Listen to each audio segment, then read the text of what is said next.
G'day humans, what's a good word? This is Chris Funday here once again for Wrestling Oz Style.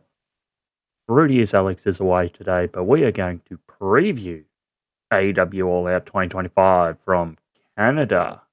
Okay, kicking things off on the pre-show, we have a 8-woman tornado tailgate brawl featuring Harley Cameron, Mina Shirakawa, Queen Aminata, and Willow Nightingale taking on the team of Megan Bayne, Penelope Ford, and Triangle of Madness members Julia Hart and Skye Blue.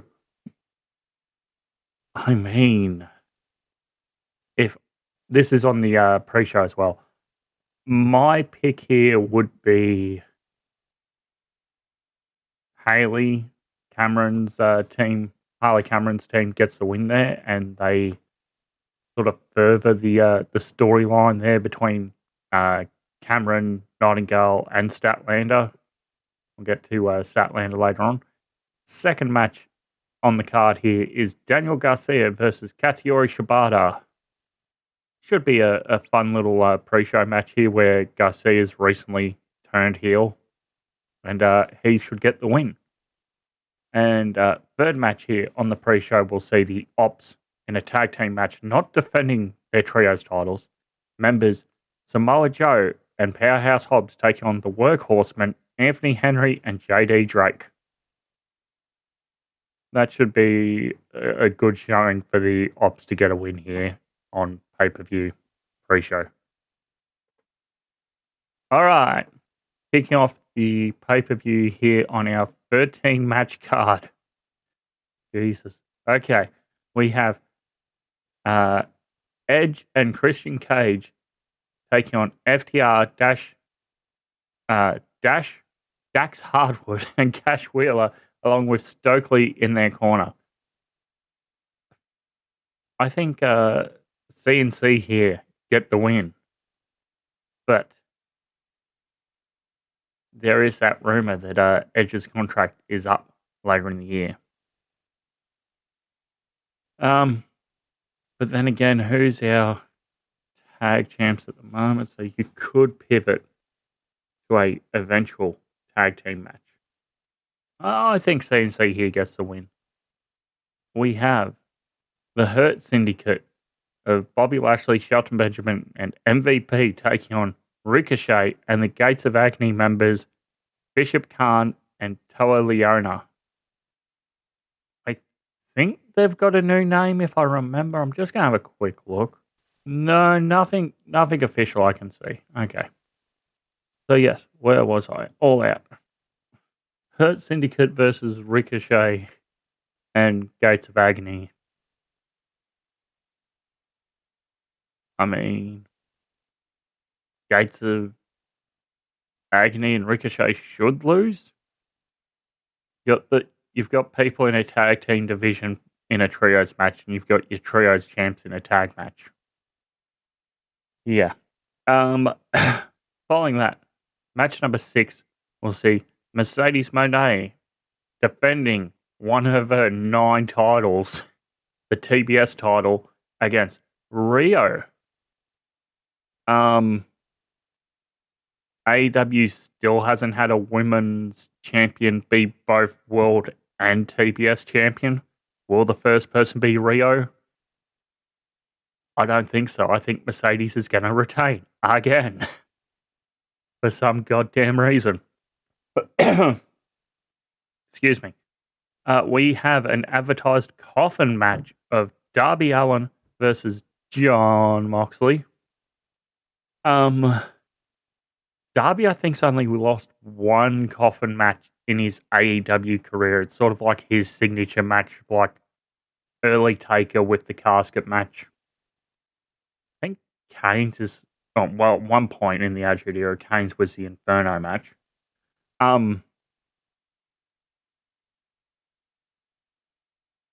If we don't get interference, Darby wins. If we get Death Rider interference, Mox wins. And I think we'll get Death Rider interference. We have Mark Briscoe versus MJF in a tables and thumbtacks match. Should be fun. this not for MJF's CMLL title that he's defending this weekend at the 92nd CMLL anniversary show. Oldest professional wrestling company in the world. Even older than the NWA. Now, who do I think wins? MJF. Who do I think should win? Briscoe. Like, Briscoe's sort of been a bit start-stoppy with his AEW singles career. At one point, I thought they should have put him with FTR and done a trios out of that, but that never seemed to happen, so yeah. I don't know. I think MJF's going to get the win here, and we'll continue on with MJF working his way back to a world title match. 4-way match is next on the advertised card as for the AEW Women's World Championship that'll see Timeless Toni Storm defend against Jamie Hayter, Chris Statlander, and Tekla. This being probably the biggest chance that Tony's had in a long time to lose that title. And if I'm putting the title on anyone, like, part of me would say Statlander, but then the story you're telling with Statlander at the moment is you can't really sort of get the job done, so maybe not. Maybe you do a thing where Statlander has Hayter out for the pin and Tekla runs in, throws Statlander out and pins Hayter. And she becomes world champ. Like, as much as I do like Toni Storm, she's had a hell of a reign since February of this year. And there's not much left for her to do at the moment. At least on paper. Like, sure, you can spin this off into singles feuds, but I think we need someone fresh. And the fact Mercedes is like 500 days as TBS champion, the whole point of a TV title is to freshen up the rest of your division. But yeah, we've got 2 long women's title reigns at the moment. Also, a long Ring of Honor world title reign as well with Athena. Over 1,000 days. Yeah. Also advertised for this show will feature Hangman Adam Page, the defending AEW World Champion, against TNT Champion Kyle Fletcher, where only the World Championship is on the line. But if any member of the Donkhouse family interferes, Fletcher will be disqualified and stripped of his TNT Championship. I mean, I don't see Kyle winning the world title off Hangman. I'd go fucking nuts for it, but I think more likely Hangman here retains over a very good showing against Kyle. We have the freeway for the AEW Unified Championship. Defending Unified Champ Kazuchika Okada will face Inosuke Takeshita for the ace of the Donkhouse family, along with Mascara Dorada, who I believe is MJF's opponent in CMLL this weekend. But yeah, it should be a good three-way. Konosuke has been former international champion, which is part of the Unified Championship. I don't see him putting the belt on Dorada. I see Dorada being there to take the fall, and it just comes down to whether it's Okada or Takeshita, and given the year Takeshita's had, being international champ, being never champ in New Japan, going over to the G1, winning the G1. Did he win the... Yeah, winner of the G1 this year. Like, dude has had a hell of a year. Do you have him win this and go into Wrestle Kingdom holding the unified title? Because we're in September now. October, November, December. 3.5 months away from Wrestle Kingdom. I'm going to say, yeah, put on Takeshita. Why not? 12th match of this card. Big Bill versus Eddie Kingston, because Eddie Kingston's back now. Sure, Eddie Kingston wins his return match. Eddie Kingston returns on I was going to say Rampage, but it's Collision. Yeah, good to see Eddie back. Hopefully he does well. Hopefully it's a good match. And then a 4-way ladder match is the final of the 13-match card here announced that will see the Tag Team Championship defended. It will be Brody King and Bandito, which I get these guys are like lifelong friends going back to their time in Ring of Honor before Tony Khan purchased Ring of Honor. So, and we've still got Buddy off injured on the shelf. So at least it's doing something for Brody King. But if you're ever going to turn Brody King on Bandito, like when Buddy's ready to come back, that's a good story to tell, and just have the Hounds of Hell reform from that. So yes, Brody King and Bandito facing off against the Young Bucks, Matt Jackson and Nick Jackson, versus Jet Speed, that's Kevin Knight and Speedball Mike Bailey, versus the Don Callis family members of Hechicero and Josh Alexander.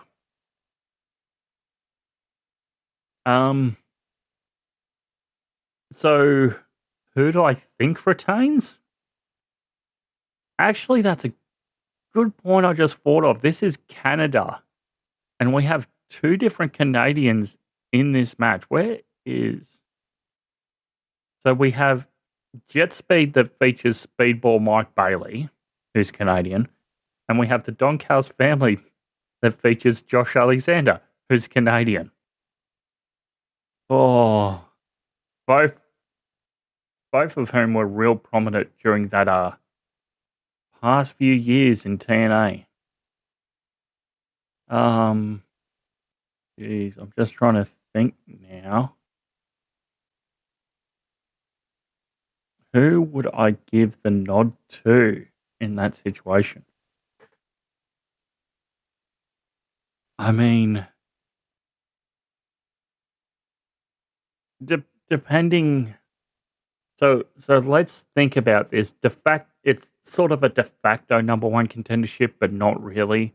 So let's say earlier in the night, Adam Copeland and Christian Cage beat FTR as a tag team, and they're probably going to call out the winners of this 4-way ladder match. Normal booking logic would have you believe that a heel's going to win. Do you give Josh Alexander that moment in Canada as a heel with Hechicero to win in front of his countrymen, knowing that in a month's time you're setting up to some random pay-per-view in the States? Or because we're not sure how much time CNC have together, do you do like Jet Speed and have Kevin Knight, Mike Ball, Speed Bailey do like a respect thing in their hypothetical match? And I sort of haven't given enough respect to the Bucks here, because there's rumors around that Jack Perry's been posting again online, and yes, thank you, Jack Perry, for everything that's happened in WWE this past week. Oh boy. But I think Jack Perry might return and might even cost the Bucks their title opportunity here. So yes, that will be All Out Sunday Australian time. After that, it's been confirmed that Wrestle Dream is the next on the AEW calendar, taking place October 18th at St. Louis, Missouri.